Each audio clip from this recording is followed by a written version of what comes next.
وقتی نیست توی خونه صدای تو، با خودم حرف میزنم به جای تو. ای قدم میزنم و عشق میریزم، نمیدونی پر قصم عزیزم. میشینم سر روی زانو میذارم، به خدا دیگه دارم کم میارم. واسه من نذاشتی هیچ نشونه ای، تازه فهمیدم چقدر دیوونه ای. فکر میکردم میشه بود ازت جدا،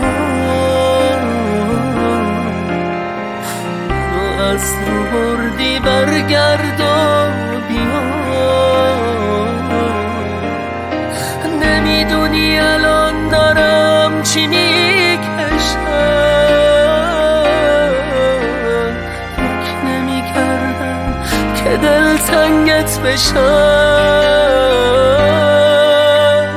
فکر میکردم میشه بود ازت جدا،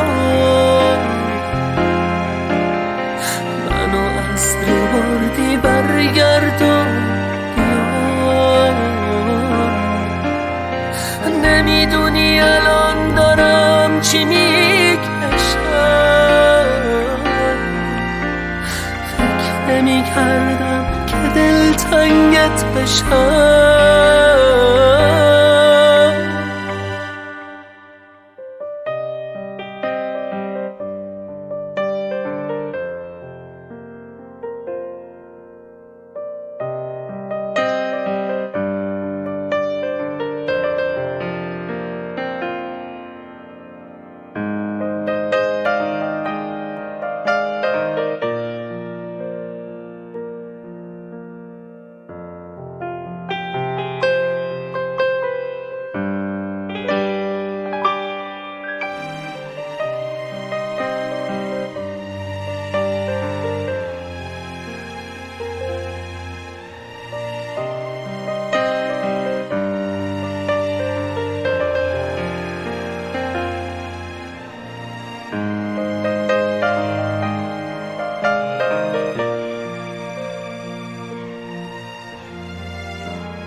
غم غربت داره این اتاق من،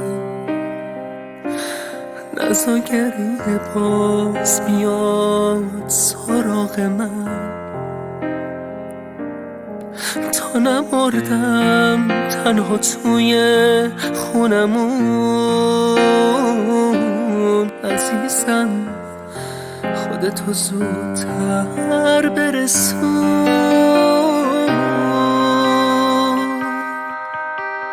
فکر میکردم میشه بود ازت جدا، منو از رو بردی برگرد و بیا. نمیدونی الان دارم چی میکشم، فکر نمیکردم که دلتنگت بشم. فکر میکردم میشه بود ازت جدا، منو از رو بردی برگرد و بیا. نمیدونی الان دارم چی میکشم، فکر نمیکردم که دلتنگت بشم.